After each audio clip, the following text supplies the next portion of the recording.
Ron, and welcome.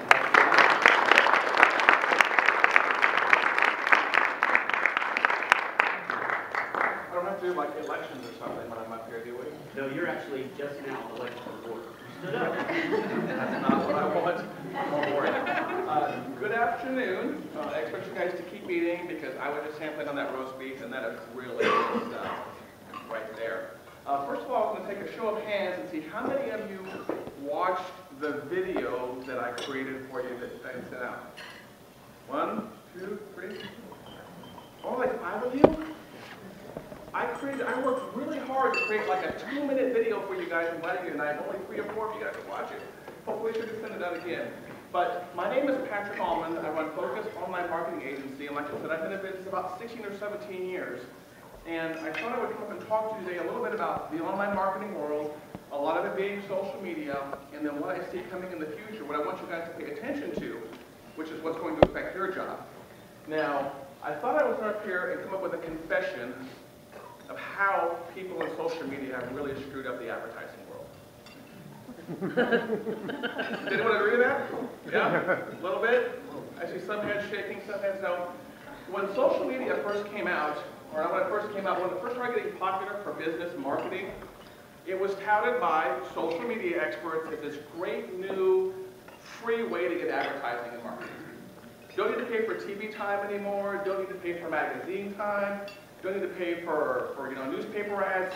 You've got this free thing called social media, and it's going to rock your world, and you'll never have to spend another dime on advertising. That was the line that was told by social media experts. Has anyone ever heard that before? About how you can just do it for free, right? You don't have to pay any money anymore. Well, I have to admit, I was of that school at one point in time. I was that social media expert who went to a social media conference at some point in time from another social media expert, and they touted the social media rules, which we all have to abide by, right? You know, thou shalt create a Twitter account for every single man, woman, and dog on earth, right? And even a crap cake for 2. Thou shalt engage in the conversation. Have you guys heard that one before when you go to a conference? Have to engage in the conversation. And thou shalt tweet motivational quotes every single morning when you wake up. Has anyone seen that too? It's like the standard social media rigmarole that you go through when you create a social media account. And that really did a disservice to the marketing and advertising world. Because while social media experts were talking about how great this was and how free this was, they would go into companies and they would create Twitter accounts and Facebook fan pages and all that stuff that you create. And the business owner would say, okay, now what do I do? And the social media expert wouldn't really have any kind of idea what to do next. They're like, tweet motivational stuff every morning. And you'll get fans and followers. And talk about a story having to do about the Oscars right around the Oscar time and get fans and followers. So the social media expert really had no idea what to do next. So we really kind of ruined it for the rest of the advertising and marketing world, the pros like you guys, who know that things are done in campaigns. You don't start something unless you have a beginning, a middle, and an end. Social media experts only knew about the beginning. And what has happened, if you look at a lot of the social media experts over the years, is they've had you involved in just kind of general business and marketing and advertising specialists. Just about every person that I know of that I saw speak at a social media conference at some point in time has just become kind of a general business expert now because social media wasn't good enough. And that's what we're going to talk about today, is to continue the conversation, there's that word again, about why you get into social media, what you can do with it, and specifically the fact that it's not a magic bullet. That's the big thing I talk about now. It used to be touted as just this, like I said, this magical thing that you could create an account and get all these followers, and it doesn't work that way anymore. The title of the presentation was Authority Marketing, which is the way I kind of approach social media now. It used to be that if a hair salon came to me, I said, let's create some accounts and start talking about stuff, and we'll worry about that campaign stuff later. But now when someone comes to me and they want to get on social media because someone told them they have to be on social media, I approach it from more of how can we talk about what you do in some kind of unique form or fashion? The reason I say this is because every single product or service nowadays is a commodity. Whether it's a stylist, Whether it's a car dealership, whether it's a shoe salesman, there's multiple ones. There are no unique businesses anymore. For every single time a business comes out, there's a competitor right away. And so you really can't take the standard approach of, I'm a shoe store, I'm going to talk about shoes, because the shoe store across the street is doing the same thing. When someone comes to me and they want to get on social media, I take this approach, authority marketing, and I try to figure out how can we stand out as a shoe store. What's your philosophy on shoes? How do you sell shoes? How do you make shoes? How do you do something with shoes differently that's going to keep people interested? And that's what I would encourage you to do as you get into the world of social media and the world of marketing and advertising in general. Social media did not bring anything new and special on the scene. This concept of authority marketing has been around for a long, long time. It was around when I was a kid, and that is not the most recent time. So it was around a long time about when you're a business demonstrating your expertise. And that's really what authority marketing is. So as you get into the world of social media, I would encourage you to find some unique approach or unique way that you do business. A lot of times when I go into a business now, is I will help them come up with a list of 5 to 10 philosophies that they have that nobody else has. And that's what we will use on social media. We will gear all of our marketing around their 5 or 10 rules on how to do their thing. You know, we believe in this. Our founding fathers did this. This is the way we handle our customers. And so everything we do on social media, whether it be pictures or video or tweets or Facebook updates, are centered around their core philosophies. That's one way you can stand out using social media. However, remember, this is just a way to stand out, period, as a business. Something else I like to do when I go and talk about social media is because social media is going 24 hours a day, 7 days a week, you can share a lot more media. It's one thing to do text updates, but hopefully some of you that are doing social media are doing pictures, right? Some people do pictures on social media, and video. And we're going to talk about that a little bit more in detail, but video is huge on social media. I think it's getting huge because it's so easy to do. And by the proof it's so easy to do, you know, my wife is back there recording me right now with a camera that we bought at Best Buy. And all of you that have a smartphone on you right now have a little portable video studio. And it's not shabby. My Android one does HD video very well, as does the most recent iPhone that came out. So that's one of the things I see really big in the future for video. Behind the scenes stuff is something that people share on social media that gets a lot of traction. When you're in talking about a business or you're showing people how they do something different or unique, try to show a lot of behind the scenes stuff on social media. That stuff you can't show in traditional advertising. They're not going to pay a couple $1,000s for a magazine ad just so you can show what goes on in the warehouse in the back, or you can show the employees goofing around. That's something that's great for social media. Showing behind the scenes stuff. I had a couple other things here I wanted to talk to you about when it came to doing things on social media. Storytelling is big. Storytelling is something that's not done very much on social media or advertising in general, but it is really big. And it's something that plays out very well on social media.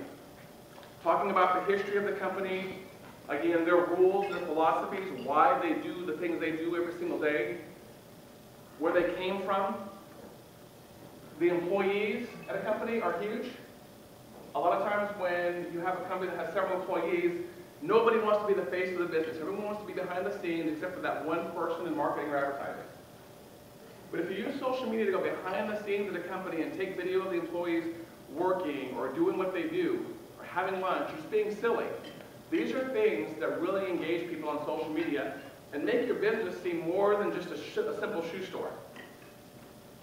You can talk about how a particular employee approaches customer service, or their philosophy on selling shoes. It's a way to make that particular shoe store stand out.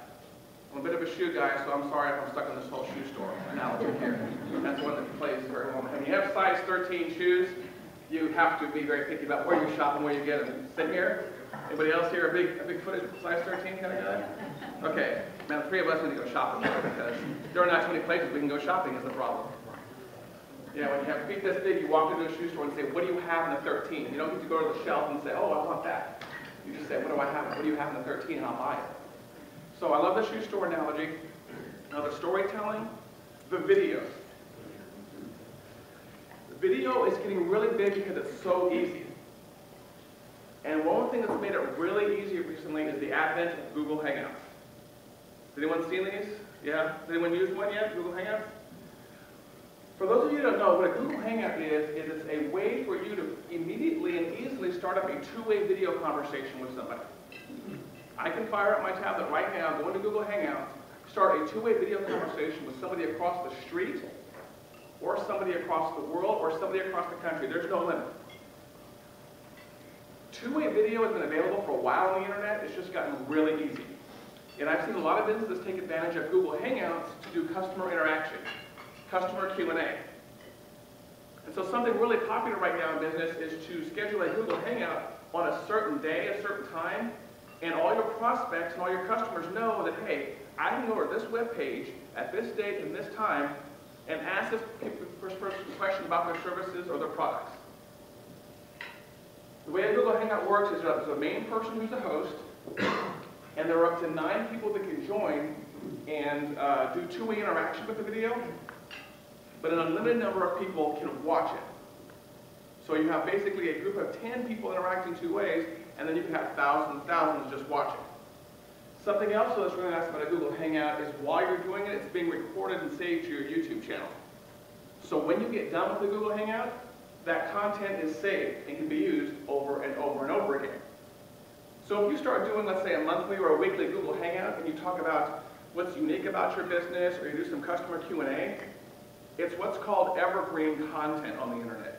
And evergreen content is content that can be used over and over and over again.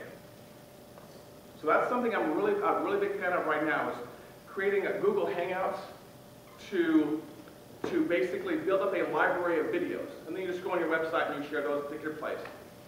Another reason though I really like video is because it can be repurposed into other content. If you start with online video as your primary content creation tool, you can very easily turn that into an MP3, which can be turned into a podcast or something like that, let's say. And you can very easily hand it off to a service that will transcribe that to you to text for like $1 a minute. So you've heard people say, well, you start with text, and you go to pictures, and you go to audio, and then you go to video. My philosophy is if you start with the Google Hangouts, and you start with the video in the beginning, and you work backwards, you can create 2 or 3 pieces of content if you start with video every single time.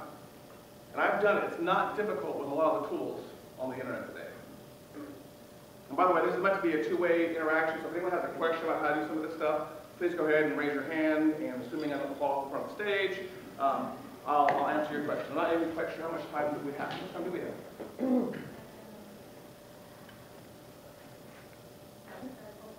Yes, 12:45, okay. So we talked about some of the different ways that your business can be unique on the internet. I talked about being, storytelling is big. Something that people are really afraid of, which I find out works out really well, is being outrageous. Be a little bit outrageous. Take a little bit of a risk when it comes to talking about social media and talking about your business on the internet. These are just all different things that will make you stand out. Because again, a lot of people right now that have gone the traditional social media way are just stuck doing the same boring thing, and I saw it today. I saw it today when I logged on to Facebook for the first time, and I saw Facebook fan pages sending out motivational quotes and just doing the same thing that people always do. So, talked about being humanistic. I want to talk about what's coming up also in terms of online marketing and social media. And people love some of this stuff, so please tell me if you have any questions. The future of social media that I see is going to be better targeting of people for advertising. Does anybody here right now use any kind of Facebook advertising at all? See one person right there, over here, a couple.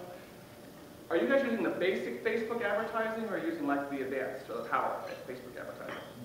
Basic. Pay-per-click.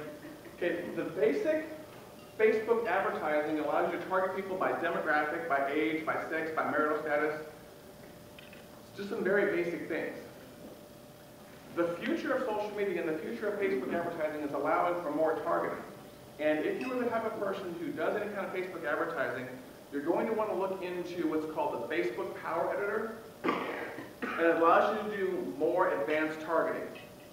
What Facebook is doing is they are partnering with outside data management companies who have a bunch of information on us, and they're allowing you to target your Facebook advertising by all that information. For example, you can target households that have a certain income level. You can target people that are interested in buying a certain kind of car. You can, let me see, what else can you target? You can target people that have a certain number of people in a household over a certain age. The internet does a very good job of collecting all of our information. And now they're giving it to Facebook to target market all of us. Well, since all of us in this room are in the advertising industry, we can take advantage of that. So if you're someone who hasn't figured out yet why you want to do Facebook marketing or how it's going to benefit your business or benefit your niche, take a look at the Power Editor. Something else that you can do to target your Facebook marketing is you can target people by email address. Does anyone here maintain a business where they have like a business where they collect email address and they send out newsletters? You do? Anybody else? Okay. Did you know you could take your entire email list, go back in the Facebook Power Editor, upload that entire email list, and target market those people? So for example, you say you guys do for KSBI, right? She can upload that list into Facebook, and she can make sure that KSBI ads, or even ads from particular shows, show up on the side of that person's Facebook account. But you can only do that back in the Facebook Power Editor. So take a look at that. And by the way, for your business that's not building up a newsletter list or building up an email list, please start on that. Don't rely on Facebook connections alone. If you've got a huge Facebook following, you should be turning those into email, on the email list. If you've got a huge Twitter following, same thing. That email list is yours as a business asset that you can target market people to. I don't trust Twitter and Facebook, having those connections around day by day. I'm assuming that one day I'm going to wake up and Facebook's going to say, well, you know what, we got rid of fan pages, you lost 50,000 fans. Or it's very possible for Facebook to say, you know what, we don't like your fan page, we're going to take it away. And it's happened before. All Facebook has to do is see something on a fan page it doesn't like and say, oh, that violates our terms of service, and that fan page is gone. No questions asked, and has anyone ever tried calling Facebook on the phone? Yeah, that ain't happening. So push people to your email list. And so using the Power Editor, like I said, you can feed all those email addresses into Facebook and target market them. Something else that's also really big is retargeting. This is huge. I love this topic. Anyone here know what retargeting is or use it at all? Okay, a little bit? It's important for you guys to know it. Retargeting is the ability to follow somebody around the internet and keep pushing in advertising if they visited your website. So we have Patrick's big, giant, tall, huge foot shoe store, right? I run it with these two guys over here. People visit our website to shop for big, giant, huge feet. They say, oh, those shoes are nice, but you know what, I'll come back later. Thunder's playing, I gotta go over to ESPN.com and watch Gamecast, right? They go over to ESPN.com and they see an ad right there for Patrick's big, giant foot shoe store on ESPN.com. What happens is when someone visits the website, you place what's called a retargeting cookie on their computer, and then everyone else on the internet that participates in that network, you can push your ads to them. So if they go over to ESPN.com, you can say, hey, I saw you were looking at this color, this size of shoe. If you come back right now, I'll give you a 10% coupon. It's kind of scary, a little bit, that someone knows that you were there and exactly what they were shopping for. At the same time, our job as advertisers and marketers is to get people to come back and take an action of some sort. So retargeting is huge. And you can retarget to other places on the internet, but you can also retarget inside of Facebook. So if somebody was at the Patrick Big Giant Shoe Store webpage, and they go and they check their Facebook profile, I can display my ads right there inside Facebook too. So you can target back into Facebook from somebody who visited a non-Facebook website. And you can target by the entire website, or you can target by the product, or you can target by the section. So you can target by shoes in general, by women's shoes, because that's the section of the website they were in, or by a particular shoe and say, oh, we saw you were looking at these size 12 pink shoes. Do you want to come back and buy them? So is anyone here using any retargeting at all? You guys are? How's it working out? Our product's a little different than most people. Okay. Self-service, so we didn't quite see, it didn't work quite Okay. well for us. We're in staffing. Gotcha, okay. But for those of you that sell tactile items, it might work out very well, giving people an incentive to come back. I have heard about companies doing very well on getting a return on paying on their retargeting money. So again, the internet's allowing us to do more targeted marketing and more niche marketing to a particular group of people. Even though we're talking a lot about social media, I did want to touch briefly on some non-social media topics. First of all, I still believe the best investment dollar on the internet is search engine marketing. Okay? On social media, we are usually targeting by some information we know about somebody. We know how much somebody makes. We know how old they are. We know if they're married, they're single, if they have a college degree. So we're putting an ad up on social media, and we're hoping that that person who sees that ad and fits in that market, it has that interest at that particular point in time. We're crossing our fingers. That's what social media paid marketing is, or pay-per-click marketing is doing. Search engine marketing, I want to touch on briefly, is when you display an ad to somebody or you generate somebody's interest based on what they're searching for. And that's the prime time to market to somebody is when they're shopping. So even though I'm all about social media and how to do all kinds of fancy things on social media, I did not want to discount the fact that search engine marketing, in my opinion, still gives a pretty good return on every single dollar you spend. And so if you have more, is anyone here doing any kind of search engine marketing where they pay for ads there a little bit? Help people here? Search engine marketing is just when you pay for those ads at the top and the ads on the side, rather than trying to fight to be there on the first page on Google. Questions about search engine marketing or the retargeting? So he's the only one here that does any kind of retargeting? You guys do that also? How's it working out for you guys? Drives a lot of traffic. Does it? But not as many conversions as something like Gotcha. that. Okay. What do you guys sell? We're an agency, we actually do digital marketing services. Okay, got it. So it just depends on the client at the time and what you're selling. Okay. So, another point I want to talk about when it came to kind of a little bit of the pay-per-click marketing, but a little bit of the social media marketing also, is advertising on videos. Because if you take what I was talking about earlier with the Google Hangouts, and you record videos, and you title videos certain things that people are interested in, those videos also show up inside the search engines. And what you can also do for your videos or for other videos on the internet is you can put out video advertising that plays like a typical pre-roll, like you would see on television. Is anyone doing any of that at all? Any kind of video? You guys doing that? Gotcha. So you're producing video ads and you're playing them like for pre-roll on YouTube? Gotcha. Because people are consuming so much content on YouTube, that market is growing also. And that's kind of a crossover from traditional internet stuff to social media to online video. But take a look at that, and the nice part about that is you can even take some of that Google Hangout stuff I was talking about and turn that stuff into advertising. So that's one of the reasons I really like Google Hangouts, is because you can just reuse that content over and over and over different things. I'm not even sure if you guys are aware of this, but did you know when you have a video up on YouTube, YouTube has a video editor online. It's actually not too bad. It allows you to do some basic titling, basically cutting and pasting, basically kind of remixing your video a little bit, add some music to the background. You can do all that online. So you don't have to worry about doing it in Final Cut or in iMovie. But it's just really basic stuff there. Questions about, has anyone here done it? We don't do Google Hangouts over here. Is anyone else using Google Hangouts for any of their clients? Or tried it yet? Oh, you guys got to get on Google Hangouts. It's good stuff. And it's especially important, the YouTube advertising I was talking about, it's also especially important because Google used to have this program called Google TV Ads. Did anyone ever hear of that?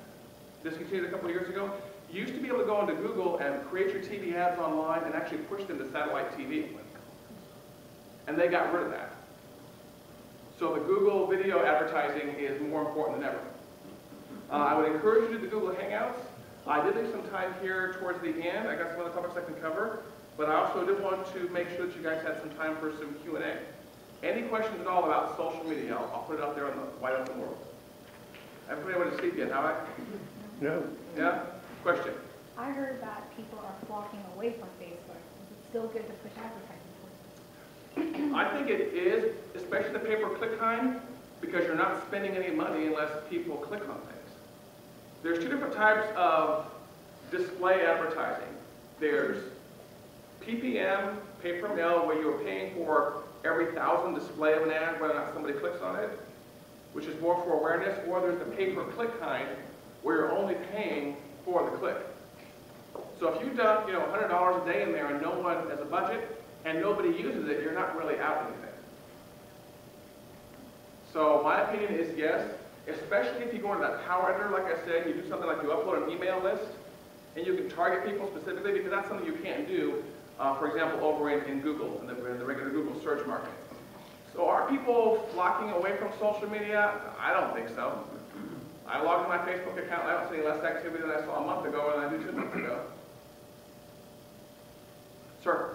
What are some good ways to interface broadcast with digital marketing? I would say, as part of the full campaign, maybe take a broadcast commercial, direct somebody to a particular domain, not the basic website. Domains are cheap. Domains are $10 a year. So if I'm going to pull Patrick's Big Giant Foot Tall Shoe Store, right? If I'm going to put a TV ad up on broadcast TV, I probably would not send them to patrickbiggiantfeet.com. I'd probably buy another domain for $10 a year, and that domain would have a very simple ad on it to continue what I was talking about on broadcast TV. And I'm just kind of making this up as I go along, so forgive me if I stumble. But maybe if the advertising is talking about a men's shoe special, that page could basically be almost like a single ad where they continues that and says, click here to go get this special, and takes them to the right place. Because most broadcast advertising says, hey, Patrick sells Big Giant shoes, we're having a 30% off sale through the end of March. Go to this website, go here, put in this coupon code to get you 30% off. So somebody, once they get to the internet, they have to do a lot more actions to get that benefit they saw in the broadcast commercial. As part of that campaign, just another $10. Put up another simple one-page website, often called a landing page or a squeeze page, because it squeezes a person to a single decision. And continue that conversation also. And maybe at the end, after they do make the purchase, say, thanks for doing all this, please share this on social media. That make sense? Because there's so much noise on the internet, I think that we need to do a better job of keeping people's attention and not giving them too many choices. I'm in the process of redesigning my own website right now. I'm just going to really limit the number of things I have on my homepage. Because I can't remember what the exact phrase is, but it's something like, too many choices results in like no choices or something like that. Does anyone know what the exact? There's a phrase for that where basically if you give people too many options, they don't pick a darn thing. So that's one way I would continue the broadcast conversation over in the world is, and at the end of the broadcast commercial also, so go here to continue this, go here to get this benefit kind of thing. Does that give you an idea maybe how to do it right there? Okay. Any other questions? Yes? Do you think that business owners are getting a false sense of security by the free things available on Facebook and all the ways they can send out their message on Facebook free rather than paying for print advertising or broadcast advertising? Or do you think there's a way that we can work hand in hand to make the two work better for them? I think there's a way we can work hand in hand, and what I've started doing now is when I go into somebody initially and I have that conversation, it's not a problem for me to say, hey Patrick, I saw you on TV, I saw your website, I want you to come in and set up social media for us and show us how to do social media. My conversation now from the very first client meeting is to say, yes, we are going to do this, but we need to allocate a budget for this also. And I let them know that yes, you can do this for free, but it doesn't really matter how many fans you have, and how many friends you have on your profile, and how many connections you have on Twitter. Only a fraction of the people are seeing your content. And there's a study I saw out there recently that said for every Facebook fan page, when they do an update, for example, only like 10 to 13% of the people are seeing that content. It's an incredibly known number. Why? Because Facebook wants us to pay for that stuff. So my solution there now is when I go and have that conversation, I say, let's allocate this for this. If someone told you this was free, then yes, it's free, but you're not going to get very much exposure. If you want the best exposure and if you want to target the people we want to reach, then this is what we have to do. So they have the right mindset from the very first meeting. Good question. Questions about social media? Anybody else? Yes? You mentioned Q&A as content for Google Hangouts. Right. Do you have any other examples of content that works well? Any other examples of content that works well?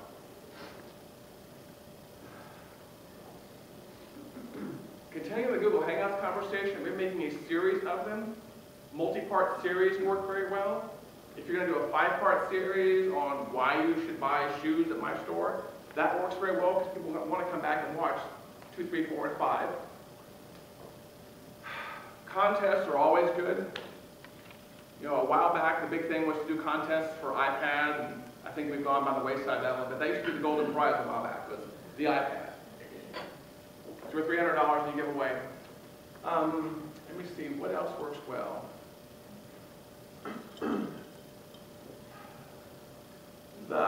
I find it, and this may be more along the lines of the video what you're talking about, but maybe framing your video in the way of free training. If you can train people how to use your product or how to use your service before they ever walk in the door, or sometimes you can even go as far as just show people what you do. And it's amazing. You think that if you show people what you do in your business, especially like a service-oriented business, that you would actually be losing clients.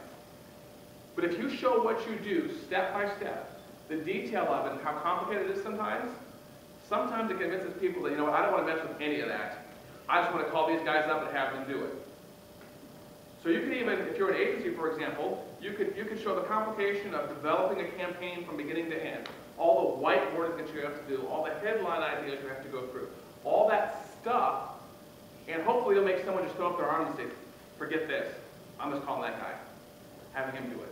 That's one of the things that's kind of surprising is that when you show people the detail of what you do, they don't just run off and do it themselves. They want to hire you to do it because they realize how complicated it is. So hopefully that gave you some ideas. Yes? Hi. Is there a magic time limit for a video where the viewer loses interest? I'd like to make mine no longer than 5 minutes, but no matter whether I make it 5 minutes or 20 minutes or an hour, after about the first 2 or 3 minutes, the interest level, the retention drops off radically. If you have a YouTube account or you're doing online video, please make sure you're doing that and you're looking at your analytics to seeing the retention and what's going on with your videos. It doesn't matter, the most interesting video in the world, just the retention drops off after like 30 seconds to 60 seconds. However, what that means is you should be making very short videos and longer videos. My YouTube channel has all 3 on them. I have some 30-second videos. I have one for this group, which I think came out to 2 minutes and 31 seconds, for those 3 of you that watched it. She had to watch it first. She had to approve it. She watched it twice. He did not just say that, did he? And then I have some 20 and 30-minute presentations I've done on there also. And it just depends on the attention span of the person and the interest level of the topic. Hopefully you have somebody in front of the camera that's an interesting presenter and can make it exciting. That's going to drastically affect it. On the video side, on content production in general, I would make sure you do it on a regular schedule, rather than just kind of throw it out there randomly. If you're going to do a Google Hangout, do it every Tuesday at 11 o'clock. If you're going to put up a new blog post, do it every single day at this particular point in time. Get people used to that pattern. It makes it easier to run your business, but it also lets them know when to expect something. It's not just randomly coming out, but they know it's going to be there every single Tuesday at 11 o'clock. Does that help? Yes. A little bit? So it's not interactive, the Google Hangout, it's more about a presentation. No, the Google Hangout itself is interactive, but you can do a Google Hangout with one person, but if nobody shows up, keep talking. Because you're recording video. And as soon as you save that video, it's had its content on your YouTube channel. So I know plenty of Google Hangouts that start where it's just the host. And for 2 or 3 weeks, it's just the host, because nobody shows up. And then all of a sudden, there's a guest.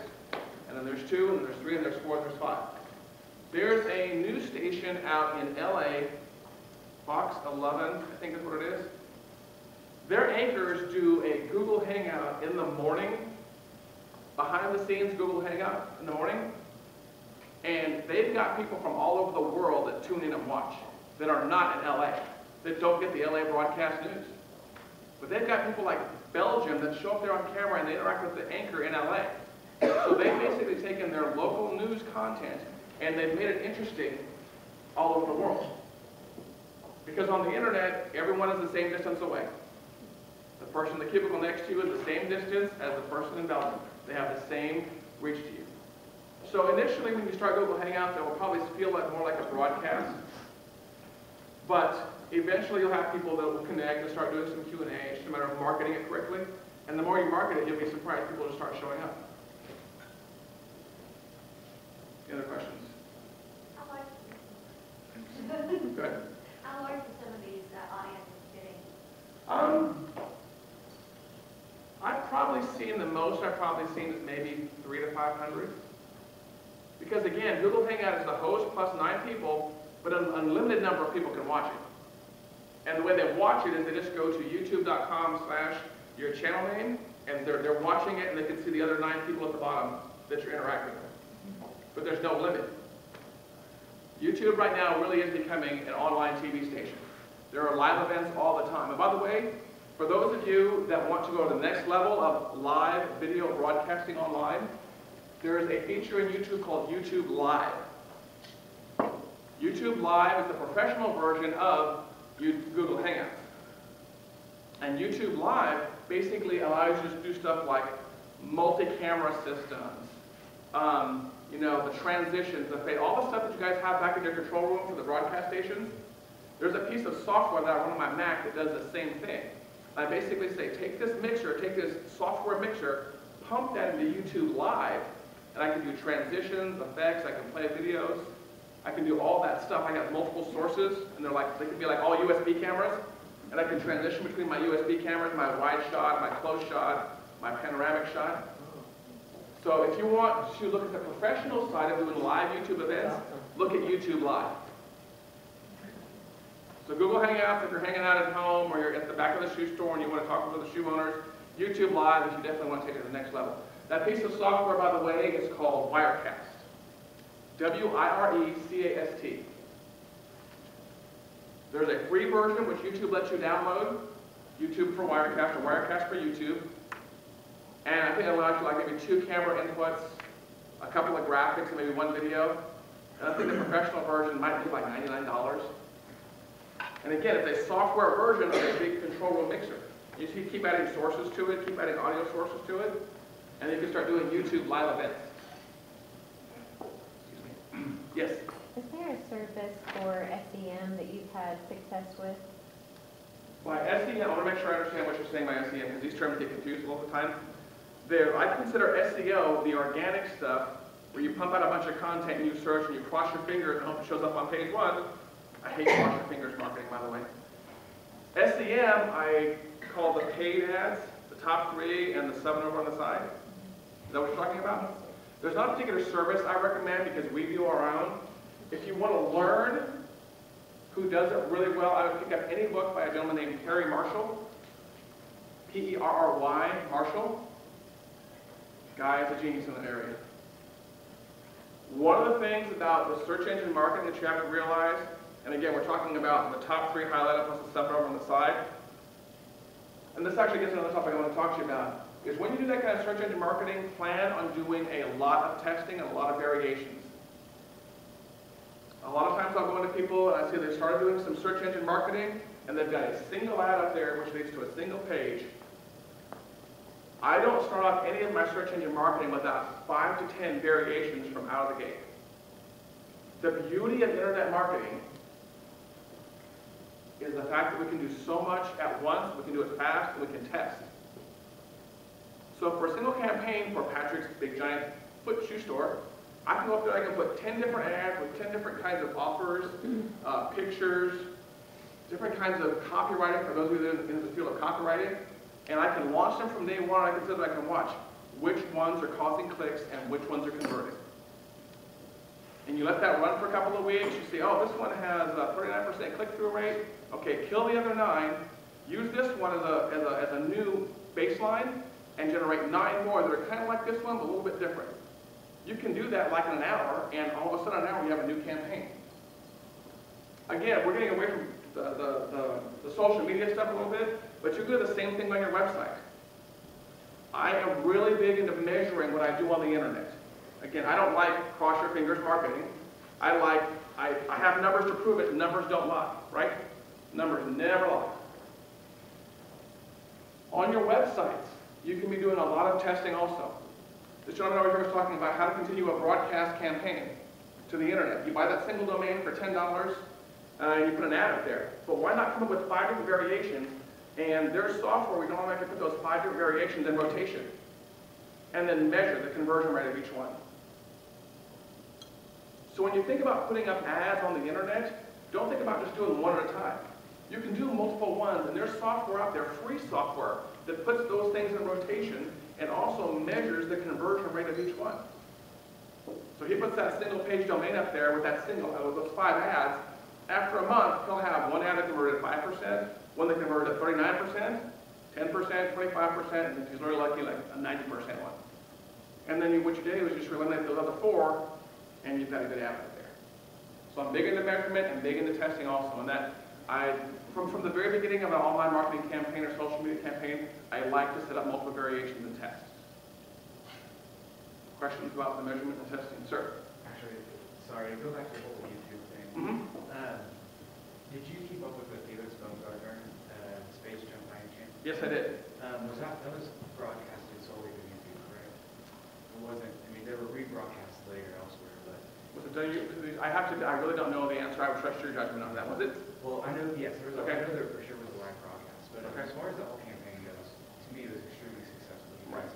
I mean, this guy, nobody knew who he was until this huge stage jump and out of the community. What did they do right, and what could they have done better with that whole campaign? Because to me, this was a huge social success, I think. Oh, boy. Another hour?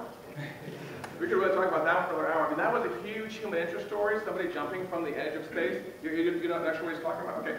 There was a gentleman named Felix Baumgartner who got a big barrel full of money from Red Bull and went through this multi-month, not even multi-years, multiple years. Did it take multiple years from beginning to the end, or was it just months? As far as I followed, it was months leading up to it. Okay, it was months. And basically they did several practice jumps from the edge of space down, and then they set a record. It was probably 3 months ago, maybe 3 or 4 months ago, is when they finally set the record. And this was broadcast live. I'm not sure if it was any broadcast stations at all. Was it? Yeah. Okay. Discovery Channel or something. Okay, it was on the Discovery Channel, but it was also broadcast live on the internet. And to tell you the truth, thinking off the top of my head, I really couldn't think of what they did right, besides a lot of social sharing and the fact that it's a human interest story. It's a life or death situation. We're basically watching someone go into space and come back live. So that's the one I want to think about for a little bit. You're right, it was a very successful campaign. Doesn't help to have a Red Bull behind you with a big barrel full of money.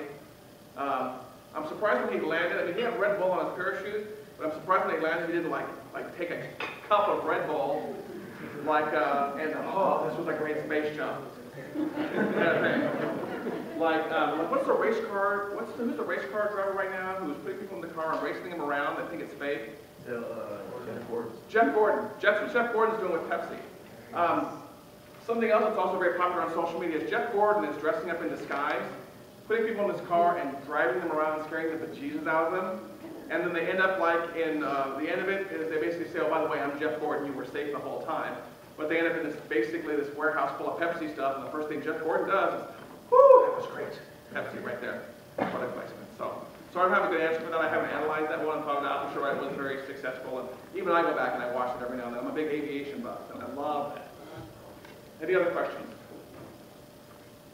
Nope, keeping a close eye on time. It's 12:47.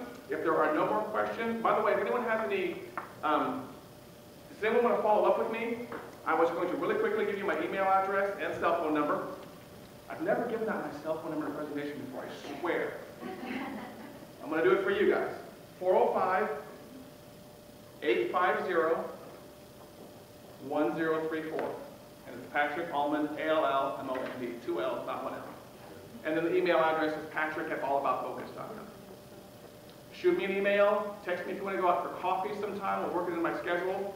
I'll gladly answer your questions, obviously up to a point, because we all get paid for what we do. But is this about the right time? We've hit the right time. Thank you very much for your time today, and I look forward to talking to you guys